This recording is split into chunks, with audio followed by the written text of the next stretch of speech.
کہ وہ 2 بوریے خطوط کی جلا دی جائیں جس میں ہم نے خط لکھ لکھ کر حسین کو بھیجے تھے کہ اگر وہ بوریے بچ گئی تو تمام باغیوں کو سولی پہ چڑھا دیا جائے گا.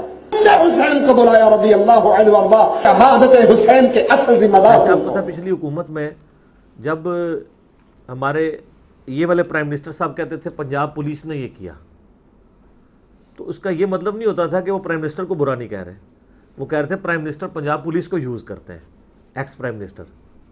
ٹھیک ہے، کیونکہ اوپر تو حکومت نہیں کی تھی نا. یہ عراقیوں کو اس لیے انہوں نے کہا کہ اہل عراق ابن زیاد اور اس کے ساتھی وہ ساری فوج عراق کی تھی نا، پیچھے انڈر کس کی تھی؟ وہ اہل شام کی. تو انہوں نے ان کے اوپر ہی لعنت کرنی تھی نا.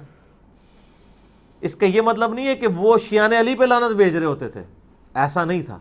شیعان علی اس میں شامل نہیں تھے، اہل شام بھی تھے، عمر ابن سعد شامل تھا، باقی لوگ شامل تھے.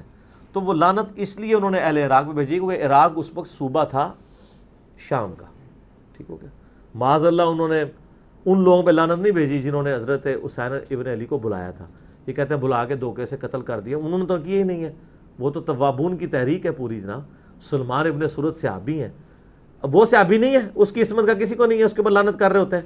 بخاری مسلم میں حدیث ہے کہ 2 بندے لڑ رہے تھے. نبی علیہ السلام نے فرمایا میں ایک ایسا کلمہ جانتا ہوں جو وہ کہہ دیں تو اسی ٹائم شیطان ان سے دور ہو کے ان کا غصہ ٹھنڈا ہو جائے گا. وہ ہے اعوذ باللہ من الشیطان الرجیم. اس حدیث کے راوی سلمان ابن سرد ہیں جنہوں نے حضرت حسین ابن علی کو خط لکھ کے بلایا تھا کہ بھئی ایک تو چلا گیا، پیچھے اپنا تحفہ چھوڑ کے چلا گیا. اب وہ جو انہوں نے لفظ استعمال کیے تھے نا، وہ لفظ آپ یہ کیمرہ متحمل نہیں ہے کہ میں استعمال کروں. وہ لفظ انہوں نے وہی استعمال کیے تھے جو موسیٰ علیہ السلام کے مخالف کا نام تھا. ٹھیک ہو گیا جی ہاں.